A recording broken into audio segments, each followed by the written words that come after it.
On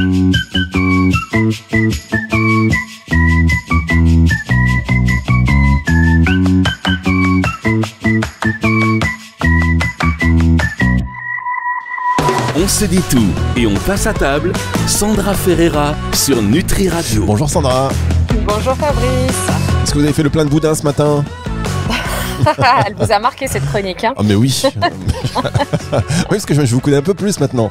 Ah oui, je mange du boudin au petit déjeuner, que voulez-vous? Ça c'est rare quand même. Alors entre ceux qui passent sur antenne, qui nous disent qu'ils prennent pas de petit déjeuner, d'autres qui nous disent qu'ils mangent des sardines au petit déjeuner, et vous Sandra qui m'avez dit la semaine dernière et aux auditeurs que vous mangez du boudin noir au petit déjeuner, alors évidemment à prendre avec beaucoup d'humour quand même, mais ça nous permet aussi de...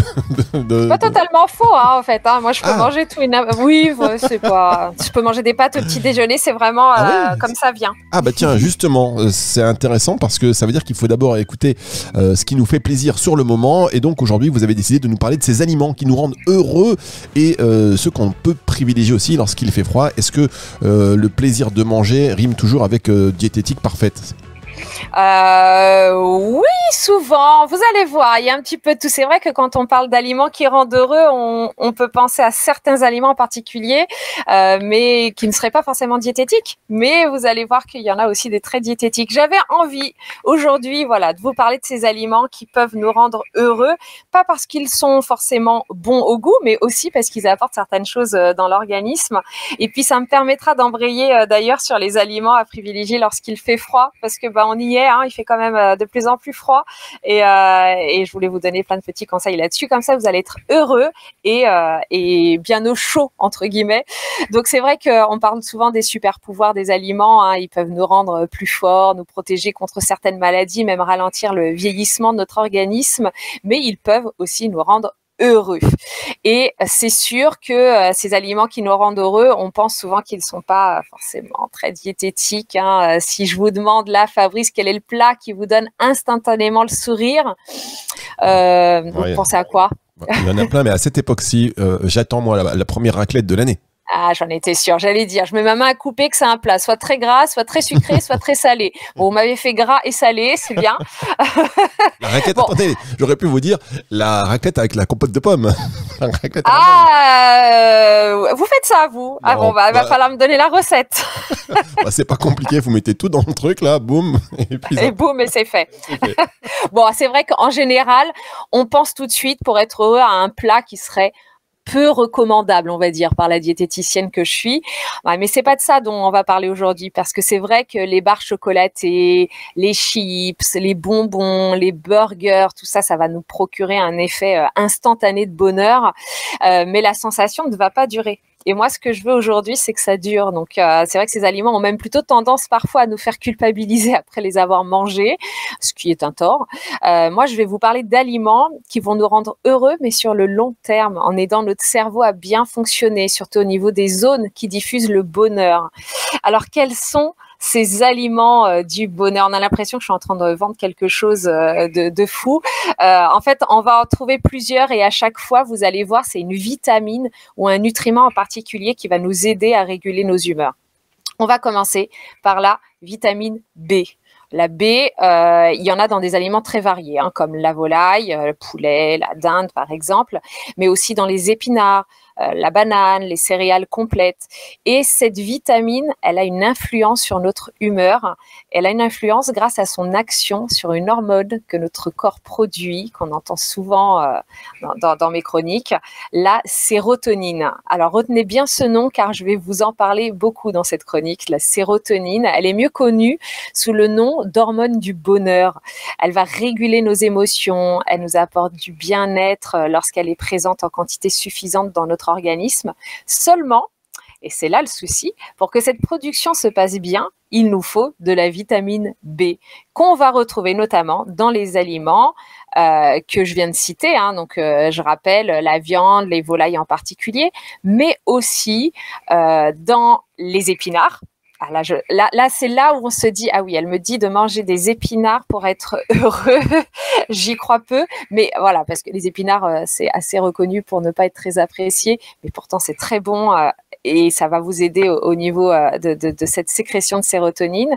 La banane aussi, et beaucoup de vitamine B dans les céréales complètes. Genre, je n'arrêterai pas de dire que plus vous mangerez complet, mieux ça sera pour tout, même pour les préventions des cancers colorectaux, etc. Donc tout ce qui est complet ou semi-complet, ce n'est que bénéfique pour le transit, pour le moral, pour tout ça. Je rappelle quand même, je fais une petite aparté, qu'à partir du moment où vous mangez des aliments qui sont semi-complets ou complets, l'idéal, c'est quand même de les préférer bio, parce que on sait que les pesticides se concentrent beaucoup dans la petite pellicule qui se trouve autour de tout ce qui est céréales, donc préférez les bio. Voilà. Bon, alors évidemment, la liste que je viens de citer sur les aliments riches en vitamine B est incomplète, hein, mais c'est déjà un bon début, ça vous donne une bonne idée de là où il faut aller. Alors, j'ai cité la viande. Et quand je cite la viande, on peut se poser la question de est-ce que les produits de la mer peuvent nous apporter aussi du bonheur? Alors, je vais vous dire oui, mais pourquoi? Grâce à deux éléments. Et quand je dis produits de la mer, je pense aux poissons, les poissons gras de préférence, parce qu'ils contiennent des oméga 3, les fameux dont on parle souvent, hein, qui aident le cerveau à mieux fonctionner. Et les oméga 3, c'est ce qu'on appelle des acides gras essentiels. Et je rappelle que quand on dit essentiel, ça veut dire que le corps ne sait pas les synthétiser, donc il faut les apporter par l'alimentation. Ce qu'on sait moins, c'est que ils aident ces oméga 3 au cerveau à mieux fonctionner, mais ils apportent aussi du bien-être, parce que les oméga 3, eux, vont aussi agir au niveau du cerveau. Et d'ailleurs, petite anecdote, hier, mon pharmacien, justement, me disait, surtout prenez des oméga 3, parce que là, on arrive dans une période hivernale où il faut que le cerveau en ait pour se sentir bien. Et ce pharmacien avait totalement raison. Il ne savait pas que j'allais parler de ça aujourd'hui. Mais effectivement, là, dans cette période où on a moins de lumière, où parfois le moral est peut-être un petit peu moins bon, ça va vraiment aider sur cette hormone du bonheur. Alors, où est-ce qu'on trouve les oméga 3? On en trouve dans les poissons gras, comme le saumon, mais aussi les sardines, tout simplement, ou les anchois. Alors, j'ai un petit coup de cœur plus pour les petits poissons, et qui n'est pas un coup de cœur subjectif, hein, c'est vraiment objectif, parce que les petits poissons sont toujours accumulent moins de métaux lourds que les gros poissons. Donc, préférez toujours les petits poissons gras que les gros poissons gras comme le saumon. Le saumon, faut pas en manger trop souvent, parce que justement, les métaux lourds adorent se fixer à la graisse de ces poissons. Et plus ils sont gros, plus il y a un risque. Et le deuxième élément que nous apporte la mer, c'est l'iode. Et l'iode, ça va avoir une action bénéfique sur notre thyroïde. La thyroïde, c'est ce petit organe qu'on trouve à la base de notre cou et qui est l'un des grands producteurs d'hormones de notre corps. Lorsque notre thyroïde elle est déséquilibrée, eh bien on sait que notre humeur va en pâtir. Et en mangeant des aliments iodés, on prend soin de notre thyroïde qui elle-même va nous aider à nous sentir bien. Donc, dès maintenant, ce n'est pas la raclette, mais on n'hésite plus à manger des huîtres, des moules, du crabe, des bulots. Bref, on ne lésine pas sur les fruits de mer. C'est important pour votre morale. Je vais aussi vous parler du fromage. Alors là, c'est un plaisir pour les papilles, mais cette famille d'aliments nous fait aussi du bien, car elle va nous aider à digérer. Et quand on digère bien, notre estomac, qu'on appelle de plus en plus souvent d'ailleurs notre deuxième cerveau, on le sait, va envoyer un signal qui débloque la fameuse sérotonine dont je parle depuis tout à l'heure, donc cette hormone du bonheur. Alors, les aliments fermentés vraiment participent à notre bien-être. Et pour que ça marche, il faut, selon une étude, en manger au moins 3 fois par semaine. Donc la bonne nouvelle, c'est que je viens de vous dire de manger 3 fois par semaine du fromage minimum. Alors c'est pas très compliqué. Alors, du fromage ou d'autres aliments fermentés, il y en a beaucoup dans la cuisine française. Vous avez donc surtout les fromages à pâte molle comme le camembert, mais aussi la fameuse choucroute qui va être très bonne pour la santé et puis très bonne au goût, soit dit en passant, ou les yaourts par exemple, tout simplement. Et puis, il faut quand même que je parle du chocolat. Le chocolat, on y pense forcément quand on parle d'aliments qui est du bonheur. Alors, il y a chocolat et chocolat. Celui qui a toutes les propriétés nécessaires à notre bonheur, il est noir et contient plus de 70% de cacao. Ça, c'est quelque chose qu'il faut retenir. Alors, le chocolat a cet effet sur nous parce qu'il va aider notre organisme a libéré une autre hormone du bonheur. Là, on n'est plus sur la sérotonine, on est sur la dopamine, mais peu importe, ça fait du bien. Et en plus, il contient du magnésium. Et le magnésium, ça aide à lutter contre la fatigue et d'autres nutriments qui agissent aussi contre le stress. Je vous éviterai les noms compliqués. Et ça nous apporte comme ça donc du bien-être. Donc non, ce n'est pas un mythe. Le chocolat est un aliment dit antidépresseur. Et d'ailleurs, pour la petite histoire, il faut savoir que le chocolat est arrivé en Europe après la découverte de l'Amérique et il a été d'abord vendu comme un médicament dont l'une des vertus était justement d'améliorer l'humeur. Bon, sauf que très vite, les gourmands en ont fait un aliment précieux et très recherché, mais quand même, à la base, c'était pour ça. Je finirai pour les aliments qui rendent heureux sur quelque chose d'un peu plus étonnant, c'est la tomate. La tomate, oui, qui va vous rendre heureux. Alors, c'est plus compliqué en cette période, je vous l'accorde, puisqu'on n'est plus de saison. Mais si vous en avez en conserve, ça marche tout aussi bien. Elle va avoir une influence positive sur notre humeur parce qu'elle contient du lycopène. Et le lycopène, c'est un antioxydant important, c'est ce qui lui donne cette couleur rouge. Et l'antioxydant, je rappelle, c'est une molécule qui prend soin de nos cellules. Et la tomate a cette vertu antidépressive.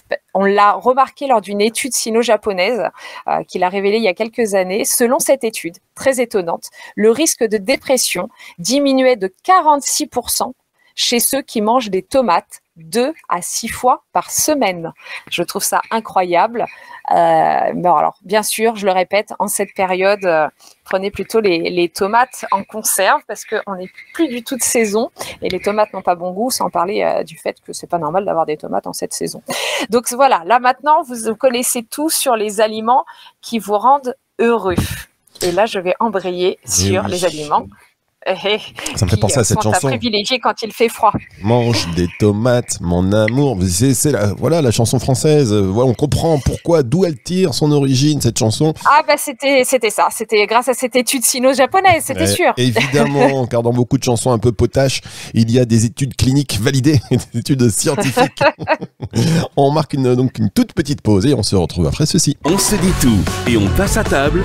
Sandra Ferreira sur Nutri Radio. Elle aime le fromage, elle aime le boudin noir, elle nous réconcilie avec le chocolat. Enfin, et elle est diététicienne nutritionniste, quand même, ça c'est fabuleux. Soit dit en passant. Soit dit en passant. Alors, après, la dose, le poison est dans la dose. Ou la dose, c'est quoi? C'est la dose qui fait le poison. Voilà, c'est pas ça. Donc, on y était. On y était presque, je commence, ça commence à rentrer. Alors, on a vu les aliments plaisir, les aliments qui nous rendent heureux, et on comprend pourquoi. Je pense que tous les aliments que vous nous avez cités, en plus là, à quelques minutes de ce déjeuner, je pense que le déjeuner là, ça va être un peu n'importe quoi. Les gens, si on prend tous les aliments que j'ai dit, ça va être un peu dans tous les sens. Vous avez réveillé l'appétit, on a parlé en plus de raclette, on a parlé là, et là si vous avez une petite salade dans la gamelle, bon, ça va être ça va être un petit peu particulier. Si vous avez froid, tiens d'ailleurs, parce que c'est vrai que les températures là un petit peu sont basses, bon voilà, normal, en particulier dans certains départements, mais est-ce qu'il faut manger plus quand on a froid? Eh bien, pas forcément. Le corps n'a pas forcément besoin de plus de calories pour se réchauffer. D'ailleurs, il faut savoir que si vous vous couvrez convenablement et si vous passez pas vos journées dehors, il n'y a pas ce besoin. Il saura s'adapter, votre corps, sans pour autant puiser dans les réserves énergétiques. Mais si vous restez longtemps au froid, on n'a pas forcément besoin de beaucoup plus de calories. Ça ne veut pas dire en fait qu'il faut faire des excès et manger tout le temps des plats gras, des raclettes, n'est-ce pas Fabrice, ou des tartiflettes. Mais il y a certains aliments à privilégier quand il fait froid et incontestablement, surtout pas la petite salade dont on vient de parler, mais il faut avoir des féculents dans sa petite gamelle si là vous avez préparé votre repas. Il faut des féculents. Eux, ils vont vraiment vous aider à vous réchauffer. Alors quand je dis féculents, je rappelle les légumes secs comme les lentilles, les pois chiches, les haricots secs, les pâtes, le riz, parce que tout simplement les féculents, c'est source de bon sucre entre guillemets, sont des carburants. En fait, c'est un carburant de choix pour notre organisme. Encore une fois, préférez-les à base de céréales complètes. Je le dis très souvent dans mes chroniques. C'est assez simple à trouver. C'est écrit sur l'emballage de vos pâtes, de votre riz. C'est souvent écrit riz semi-complet ou riz complet, tout simplement. Et encore une fois, ces aliments sont riches en vitamine B, en minéraux, en fibres. Donc, c'est un triple, quadruple bénéfice. Petit bon à savoir, si vous n'avez pas l'habitude de consommer des aliments complets dans votre alimentation, pensez à les introduire progressivement dans votre régime alimentaire pour éviter les effets indésirables, parce que c'est vrai que je dis souvent de manger des aliments complets, mais si on n'est pas habitué et qu'on en mange beaucoup d'un coup, ça peut créer des ballonnements. Donc on va éviter ce type de problématique, et encore une fois, prenez ce qui est issu de l'agriculture biologique pour limiter votre exposition aux pesticides qui se concentrent dans l'enveloppe des graines, de tout ce qui est complet. Donc les féculents, important, essentiel. Et là, Fabrice se dit, mais on mange quoi avec ces féculents, car un plat de pâtes, c'est tristounet. Je vous rassure, Fabrice, tout de suite, si vous aviez ça en tête, l'idéal avec ces féculents, c'est d'y ajouter une source de protéines. En fait, vous allez voir que pour lutter contre le froid, les féculents et les protéines vont être essentiels. Les protéines, pourquoi? Parce qu'elles vont demander au corps plus d'énergie pour être absorbées. Donc, votre corps va monter en chaleur afin d'absorber et digérer tout simplement ces protéines. Donc, vous voyez, un féculent qui procure de l'énergie, protéines qui utilisent cette énergie pour être digérées, ça va créer naturellement de la chaleur et vous serez donc résistant au froid ambiant. Alors, concernant ces protéines, je vous conseille plutôt ce qui est maigre, parce que tant qu'à faire, on va éviter la grosse côte de bœuf bien grasse pour des questions de santé, mais si c'est ça de temps en temps, bien sûr, ce n'est pas grave. Les poissons blancs, cabillaud, merlu, lotte, en intégrant toujours un poisson gras par semaine, comme je le dis souvent, pour les sources d'oméga 3 qui sont bons pour le système cardiovasculaire. Mais ce que je vous conseille aussi, peut-être un peu plus étonnant, c'est de privilégier les aliments qui contiennent des algues et les fruits de mer. Et la raison est simple, comme le poisson, les algues et les fruits de mer sont riches en iode, et cet élément chimique est présent dans les hormones thyroïdiennes. Et les hormones thyroïdiennes, la thyroïde, régule notre température interne. Donc, il est important d'avoir un bon apport en iode afin que la thyroïde, qui est fortement sollicitée en fait en hiver, puisse continuer à jouer son rôle de thermostat. La thyroïde, elle joue sur plusieurs choses et elle a effectivement ce rôle de thermostat, et que l'on puisse lutter contre le froid comme il faut. Donc, voilà pour l'idée. L'assiette, c'est de la protéine, les féculents. Et là, on pourrait se dire, souvent on pose cette question, mais alors la soupe, est-ce que c'est intéressant ou pas pour se réchauffer? Eh bien, c'est pas une idée reçue, figurez-vous. Boire des soupes, c'est un très bon moyen de réchauffer son corps. Mais attention, il y a soupe et soupe. Ce que je vous conseille, si vous avez tendance à avoir froid et travailler en extérieur, c'est une soupe de légumes, mais avec des vermicelles, par exemple, puisqu'il faut cette fameuse source de bon sucre. Comme je vous le disais tout à l'heure, c'est le carburant principal de l'organisme quand il fait froid. Donc, la soupe, oui, mais une soupe, pas que de légumes. Voilà, ayez des petites pâtes dedans, des petites vermicelles. Au moins, ça apportera cette énergie supplémentaire. Voilà, avec le froid, la sensation de soif aussi va moins se faire ressentir. Et il est important de bien s'hydrater. Donc, cette soupe, elle est intéressante parce qu'elle va apporter l'hydratation. Pensez à boire régulièrement tout au long de la journée. Si possible, des choses chaudes parce que ça va vous réchauffer. Je peux vous conseiller d'ailleurs de prendre une infusion au gingembre particulièrement. Il faut aimer le goût du gingembre, je vous l'accorde. Mais si vous aimez ça, le gingembre va favoriser la circulation sanguine, ce qui va aider à vous réchauffer. Et petite astuce pour les personnes travaillant en extérieur en permanence, vous l'aurez compris, donc il vous faut des protéines et des féculents pour une grande production d'énergie et de chaleur. Donc n'hésitez pas à opter pour une collation en milieu d'après-midi. Et dans ce cas, dans cette collation, vous mettez une poignée de fruits secs ou d'oléagineux, des noix, des noisettes, un morceau de pain complet, un yaourt à boire ou un morceau de fromage. Et là, on a tout ce qu'il faut pour que le corps puisse produire cette énergie et que vous ayez moins froid. Pour finir, il y a des aliments à éviter en période de grand froid. Et là, je pense que quand il fait froid, c'est assez logique, mais c'est important de le dire. Il vaut mieux éviter de manger des aliments froids, tout simplement. Donc, c'est vrai, si vous pouvez éviter les crudités, les sandwichs, les glaces quand il fait froid, ça tombe sous le sens, mais c'est important de se le redire. Côté boisson, aussi, je vous déconseille, et c'est important de le rappeler, de boire de l'alcool pour se réchauffer. Le petit coup du digestif pour se réchauffer, ça c'est complètement nul. C'est une idée reçue. C'est pas une solution pour lutter contre le froid. D'ailleurs, au contraire, ça va favoriser justement la déshydratation et l'hypothermie, ça c'est reconnu, c'est-à-dire la chute de température de votre corps, et ça va fragiliser l'organisme. Donc, pas le petit coup d'alcool pour se réchauffer. D'ailleurs, l'alcool est à consommer avec modération. Et concernant le thé, le café, sachez que ça peut s'avérer être une bonne option pour activer la production de chaleur par le corps, à condition, toutefois, de ne pas exagérer sur les quantités.